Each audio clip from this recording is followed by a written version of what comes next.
একজন মুফতি সাহেব বলেছেন, চরমোনাই পীরের তরিকা রাসূলুল্লাহ সাল্লাল্লাহু আলাইহি ওয়াসাল্লাম পর্যন্ত সম্পৃক্ত।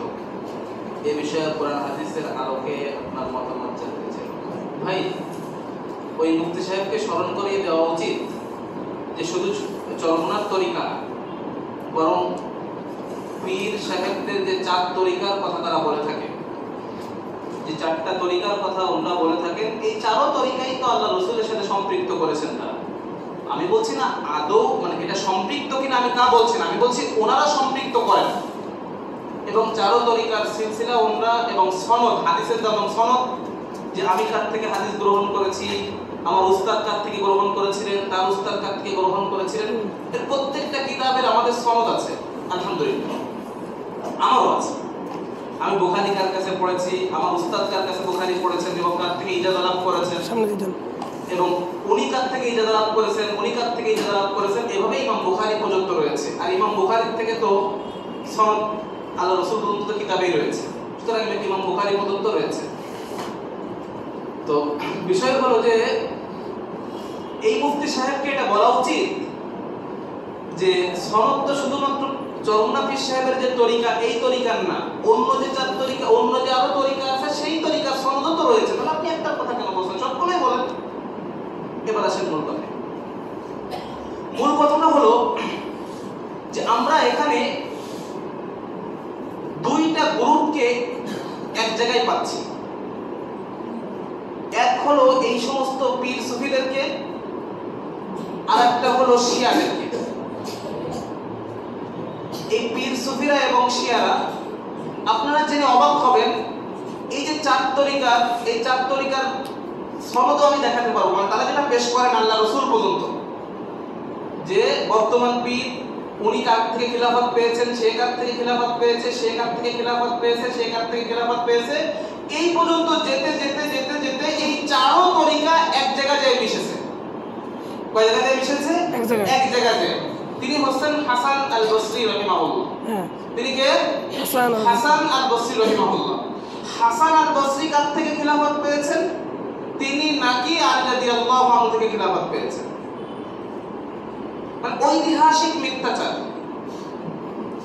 আমি কিয়ামত পর্যন্ত সময় দিলাম, এবার আল্লাহ থেকে উনি সেই সময়টা চেয়ে নিয়ে উনি আমাকে দেখান যে আলী রাদিয়াল্লাহু আনহু হাসান বসরিকে কোন ধরনের খিলাফত দিয়েছিলেন। কোন ধরনের, আমি আমার যত আলোচনা পিছনে আমি সব আলোচনা যেই মজলিসে বলছি এই মজলিসে আমি তওবা করব, বরং এর থেকে বড় মজলিসে আমি তওবা করব। আমি স্পষ্ট ভাবে বলছি, আপনি এখানে নাম উল্লেখ করছেন, নাম উল্লেখ করাতে আমার কোনো সমস্যা না, আমি নাম এখানে করতে পারি, কিন্তু আমি বলছি না, ইচ্ছা করেই বলছি না। কারণ সব জায়গায় সব নাম নেওয়াটা ভালো মনে করি না, সম্মানের কারণে না। আমি বলছি, স্পষ্ট বলছি, সম্মানের কারণে না। তো সব জিনিস সবসময়ের জন্য মুখে আনতে রুচিতে আসে না, ঠিক এই জন্য। তো উনি যখন ওনার জায়গা থেকে এত বড় মিথ্যাচার করতে পেরেছেন, আমি বললাম তো আপনি দেখান যে আলী রাদিয়াল্লাহু আনহু যেহেতু 4 তরিকা যে মিশতেছে হাসান বসরির সাথে, আর হাসান বসরি নাকি আলী রাদিয়াল্লাহু আনহু থেকে খিলাফত পেয়েছেন। তো শিয়াদের একটা দাবি আছে, দাবিটা হলো আল্লাহ রাসূল সাল্লাল্লাহু আলাইহি ওয়াসাল্লাম ইন্তেকালের আগে গাদিরে খুম নামক স্থানে আলী রাদিয়াল্লাহু আনহুকে খিলাফত দিয়ে গেছিলেন। এই দাবিটা আপনারা জানেন? জানেন না এটা? তাহলে দেখেন খিলাফতের জায়গায় কিন্তু 2 শ্রেণী এক। আলী রাদিয়াল্লাহু আনহুকে খিলাফত দেওয়া হয়েছে, এই জায়গায় কিন্তু শিয়া এবং এই পীর সুফিরা এক হয়ে গেছে। হ্যাঁ, শিয়ারা বলতেছে এটা রাষ্ট্রীয় খিলাফত, আর ওনারা বলতেছেন এটা রাষ্ট্রীয় খিলাফত না, বরং এটা খানকা ভিত্তিক খিলাফত। কি খিলাফত? খানকা। এটা খানকা। খানকা মানে পীর সাহেবরা যে খানকায় বসেন এটাকে খানকা বলা হয়। এই খানকা ভিত্তিক খিলাফত। কিন্তু খিলাফতের পয়েন্টে 2 গ্রুপ এক কিনা? এক। খিলাফতের পয়েন্টে কিন্তু 2 গ্রুপ এক। এবার আসেন মজার কথায়। তার মানে আল্লাহ খিলাফতের যোগ্য একজন ব্যক্তিকে পালেন, সে হলো আলী। অথচ আমাদের পীর সাহেবরা তাদের জীবদ্দশায় কত শত ব্যক্তিকে খিলাফত দিয়ে যান। আমি যদি চরমোনার মরহুম পীর সাহেবের কথাও ধরি, তাও উনি মৃত্যুর আগে 8 জন ব্যক্তিকে খিলাফত দিয়ে গেছেন। সবথেকে কম খিলাফত উনিই দেন। সবথেকে বাংলাদেশে যত পীর রয়েছে সবথেকে কম খিলাফত দেন হচ্ছে চরমরা পীর, সবথেকে কম খিলাফত। এটা বাস্তব কথা। মানে ওনার কাছে খিলাফতের একটা গুরুত্ব আছে, এই খিলাফতের নাকি একটা গুরুত্ব আছে, এজন্য উনি সবথেকে কম খিলাফত দিয়েছেন। তাও কয়জন দিয়েছেন? 8 জনকে খিলাফত দিয়েছেন। তার ভিতরে আমার জানা মতে খুলনাতেই আছে কয়েকজন, যেমন এই গোয়ালখালী মাদ্রাসার যিনি মোহতামিম শেখ প্রিন্সিপাল শেখ উনি একজন, আব্দুল আওয়াজ শেখ। এরপরে আছে নদীর ওই পার, নদীর ওই পার একজন আছেন যিনি বর্তমান চরমনার যে আন্দোলন, এই আন্দোলনের মহাসচিব। আমি মনে হয় ভুল বলছি না, আমি ভুল বলছি না, ওনার নাম হচ্ছে ইউনুস আহমদ। চরমনার এই দলের মহাসচিব ইউনুস আহমদ, উনিও মরহুম পীর সাহেবের থেকে খিলাফত প্রাপ্ত। এরপর ছেলেদের ভিতর আছে 2 ছেলেকে খিলাফত দিয়েছেন, এভাবে আরো রয়েছে। তো উনিও ওনার জীবদ্দশায় 8 জনকে খিলাফত দিয়েছেন। আর আল্লাহ রাসূল সাল্লাল্লাহু আলাইহি ওয়াসাল্লামের নবুয়তের 23টা বছরে মাত্র একজনকে খিলাফতের যোগ্য মনে করলেন। আবার সেই ব্যক্তি আবু বকর না, অথচ উম্মতের ইজমা হচ্ছে যে নবীদের পরে সমস্ত নবীর উম্মতদের ভিতর শ্রেষ্ঠ ব্যক্তি হচ্ছেন আবু বকর। সেই আবু বকর নাকি খিলাফত পাওয়ার যোগ্য হলেন না। যেই ওমরের ব্যাপারে আল্লাহ রাসূল বললেন যে লাউ কানা নাবিয়্যুন বা'দি লাকানা ওমর, আমার পরে যদি কোনো নবী আসতো তাহলে সে ওমর হতো। কারণ ওমরের ভিতর কি ছিল? নবুয়তের চরিত্র ছিল, নবুয়তের মিজাজ ছিল। নবুয়তের একটা মিজাজ আছে আলাদা, এই নবুয়তের একটা মিজাজ ছিল ওমর রাদিয়াল্লাহু আনহু ভিতর। এজন্য আল্লাহ রাসূল বলেছেন লাউ কানা নাবিয়্যুন বা'দি লাকানা ওমর, আমার পরে কেউ নবী হলে সে কে হতো? ওমর হতো। সেই ওমরও খিলাফত পাওয়ার যোগ্য হলেন না। আল্লাহ রাসূল সাল্লাল্লাহু আলাইহি ওয়াসাল্লাম যেই চরিত্রের মাধুর্যতায় মুগ্ধ হয়ে একে একে নিজের 2টা কন্যাকে বিবাহ দিলেন, একটার মৃত্যুর পরে আরেকটাকে বিবাহ দিলেন। যেই সাহাবীর কাছে যাকে বলা হয় যিন্নুরাইন, 2 নূরের অধিকারী, সেই উসমান রাদিয়াল্লাহু আনহু সেই খিলাফতের যোগ্য হলেন না। একমাত্র আলী রাদিয়াল্লাহু আনহু খিলাফত পেলেন। ভাই আপনারা কারা?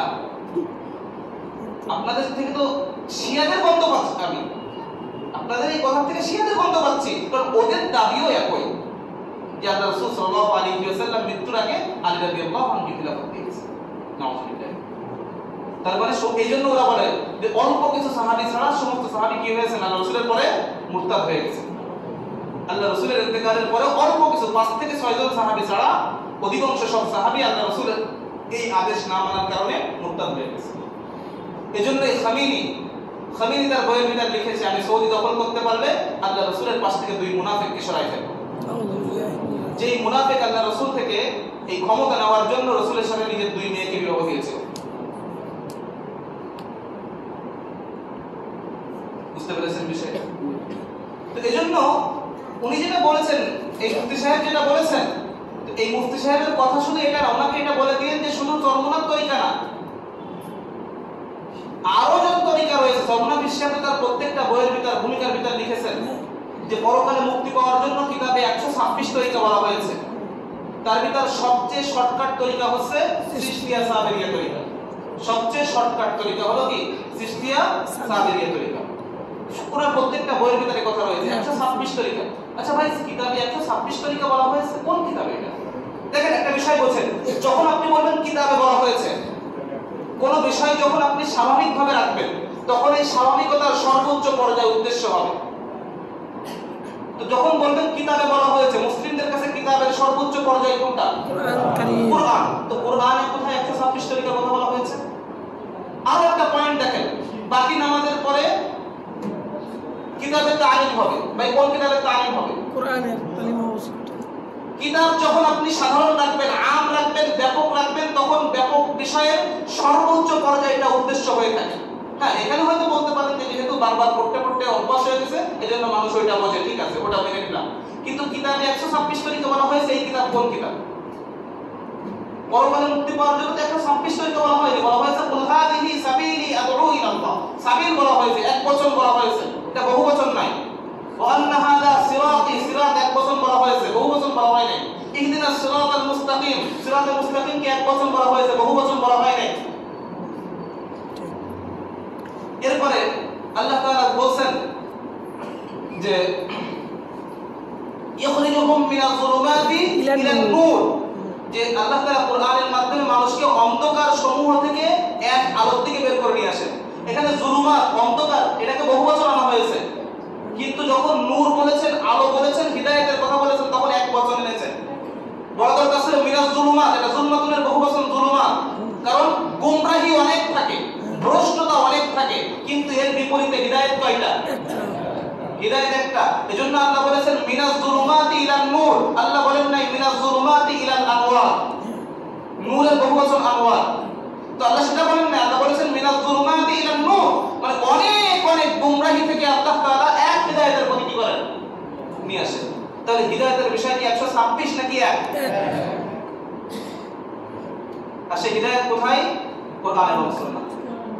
কোরআন এবং সুন্নাহর আলোকে আল্লাহ তাআলা তার রাসূলের মাধ্যমে যে হিদায়াত আমাদের সামনে দিয়েছেন, যেটাকে বলা হয়েছে সিরাতে মুস্তাকিম, এটাই হচ্ছে হিদায়াত। চার তরিকা মানে মিনান নাবিয়্যিন ওয়াস সিদ্দীকিন ওয়াস শুহাদাই ওয়াস সালিহিন নয়। ওনারা আরেকটা কথা বলে থাকেন যে এখানে তো চার তরিকা পাওয়া গেল, কারণ সিরাতে মুস্তাকিমের ব্যাখ্যা করেছেন উলামায়ে ইকরাম সিরাতাল লাযিনা আন'আমতা আলাইহিম, তাদের পথ যাদের প্রতি আপনি অনুগ্রহ করেছেন, তারা মিনান নাবিয়্যিন নবীগণ, ওয়াস সিদ্দীকিন সিদ্দীকগণ,